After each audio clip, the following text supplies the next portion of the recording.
Welcome back to the Chinese-Jewish conversation between Debby Lee and Rebecca Zami, between Chinese archaeology and biblical archaeology. And what I'd like to do is follow up on our previous conversation with one of the issues that we were talking about in addition to the comparisons. Rebecca, you had some thoughts on the differences between biblical and Chinese archaeology. Perhaps you could share with us. Yes, well, I think Debby can attest that they're pretty different in that Chinese people have been in their land and have not left their land the way that Jewish people have for about 1900 years now. It's just in the last century that Jews have been able to return to the land, and so we're kind of making up for lost time with archaeology. The sites that we are digging are not always so sure that we are in the cities that we hope we are trying to find, whereas Debby and her team are often excavating cities which they know exactly what they are trying to find, where they are trying to find it, and it might be more of a challenge for us. The Jewish people are also now redrawing the lines of the map in Israel because the boundaries of the cities, the ancient cities, are not as well known as maybe in China about ancient China. And one of the things that I found fascinating about Debby's lecture was that certain places are known with certainty because they go back and there's a continuous habitation for, 1,000, 2,000, 3,000, maybe, I mean, that pushing it.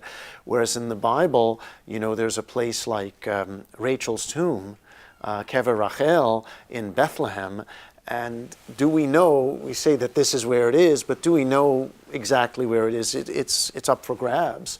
But what Debby did say is if you go far enough back, there are some things that are discontinuous. So I was wondering if you could say a few things about the continuity and discontinuity on the Chinese side. Right. I feel like right now one of the most important issues is going back to the very first dynasty, the Xia dynasty, which began at around 2000 BCE. And this particular site and time period is very controversial because we don't have a direct line of evidence that suggests that the site that we have found right now, which is called Arlitou, is directly connected to this first Xia dynasty. So on the international front, the Xia dynasty might not be completely archaeologically determined and kind of given recognition. So in order to prove that we actually have this dynasty's existence, we need to also find the site of its capital, which is still under controversy right now. So once this does happen, though, it would push back the Chinese lineage for another 1,000 years, and that for the Chinese people is very important. Mm-hmm. Rebecca, I also wanted to ask you what your plans are for your future scholarship and your intentions of studying archaeology. I do plan to pursue a degree in archaeology at some point in my life. Right now, I am pursuing a degree in Jewish history, which I hope will help me in my Jewish studies and my biblical studies that aid me in biblical archaeology as I excavate in Israel, in the land. I have been excavating in mostly Bronze Age and Iron Age sites as of now, but I am interested in looking toward the more classical Jewish history, where there's a lot of synagogue excavations and mosaics, where those are really interesting, more rabbinic rather than biblical time period archaeology. Mm-hmm. So in other words, the Bronze and Iron Ages, what years are those and what years are the classic periods? So Bronze and Iron Age can span from about 3000 to 1000 BC and even a little bit later. That can include the time of the judges, that includes the time of David according to certain views. But the classical period is more in Rabbinic Judaism, which spans from a little bit before the Common Era to around the era of Jesus and post the advent of Christianity. So that would be somewhere around 400 BC toward even the advent of Islam in 600 CE. Okay. Have you engaged with issues of biblical archaeology with respect to questions like this in terms of what has been under Israelite control, but I think one of the digs you did was a Philistine city. Can you say a little bit about that and the implications for biblical, our perception of the Bible? Yes, so the dig that I participated in was Tel Asafi, which is the ancient city of Gath, where Goliath is supposed to be from, as mentioned in the Bible.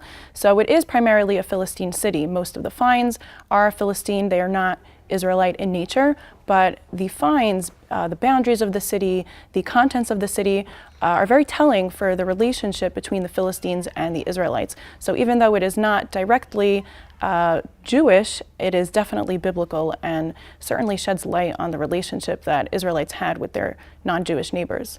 That's just an interesting perspective because as Jewish people reading the Bible, we for 1900 years reading it outside of the land of Israel, so there are kind of perceptions that we have that are shaped by our diaspora existence, that we focus on certain things and not on others. But it's just telling to go back to a place where our ancestors would have walked. There would have been trade with the Philistines. There was, certainly correspondence with the Philistines. And now, Debbie, I'm wondering, do you get that sense of living or kind of touching where your ancestors were, or do you not get it? I mean, it depends on how far back you're going. The site where I digged, that was part of the Neolithic period, which was spanned around 6,000 or 5,000 years from around 8,000 BCE. So it was a very long time ago, and to be frank, I don't feel completely connected to my Chinese roots. I try, but maybe it's been such a long time since the site has been in existence and the people have lived here. And it's also from a different region from where I come from. So I don't feel connected to my ancestors per se, but definitely to the people who have lived there, and I'm touching their land that is meters deep from our surface level right now. Mm-hmm. And that's definitely a special feeling for me. Mm-hmm. Well, yeah, any thoughts on that? Well, I can definitely echo that special feeling that Debbie says she gets from her experience digging. Even though I didn't grow up in Israel and I never lived there for such a long period of time, being in Israel and digging in the sites that are supposed to be the sites mentioned in the Bible, it really makes the Bible and the Jewish religion come alive to me. And I think that's what was so attractive about archaeology in the first place to me. The stories about David and Goliath and Solomon's temple are so fundamental to our religion. So being in those places where those events were supposed to happen is very powerful and is really makes 2,000 years, 3,000 years of history really come alive in a way that can't really be done through a textbook or just plain literature. It's in your hands. I find that to be very interesting because the periods that we work in are so different in archaeology. You work in the historical side of archaeology, whereas I'm in the prehistoric. So there's no textual basis or interaction on my part.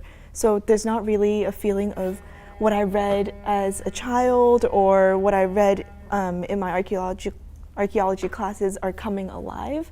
But I feel like for me, it's more of the physical touching of the artifacts, the pottery, or even the stratigraphy that we find. And for me, it's that part. Whereas for the textual-based archaeology, it's much more interesting because it kind of concretizes that lineage through your life that you learned.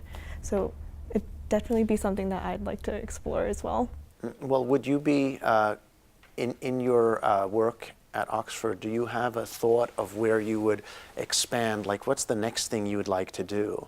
I'm still more interested, maybe because it's because I'm more knowledgeable in Chinese archaeology, but I'm also very interested in Anglo-Saxon and medieval Irish archaeology, mm-hmm. which does correlate with texts, mm-hmm. Which is also why I want to go to Oxford in England. Mm-hmm. It's much more accessible. But definitely I'd like to explore different areas of archaeology and methodology mostly before delving into one specific area, so I don't kind of trap myself in one national or cultural archaeological method that could lead to kind of differences or even like too narrow a perspective when you're documenting or digging excavations? Well, certainly when you go into the medieval period, which is the focus of most of my research, I research Bible commentators. So I'm looking at how they understood the biblical text. And one of the things, just following up on what both of you said, is that the great commentators of the Middle Ages lived either in Muslim lands or in Christian Europe. And the ones in Muslim lands had access to Eretz Israel, to the land of Israel, from travelers who went there. Those in Christian lands had much less, especially in the earlier time, let's say in the 11th century. One of the greatest commentators was Rashi. He lived in northern France in a small city called Troyes, and it's maybe 65 miles from Paris. And in Troyes, he had no idea what the land of Israel looked like.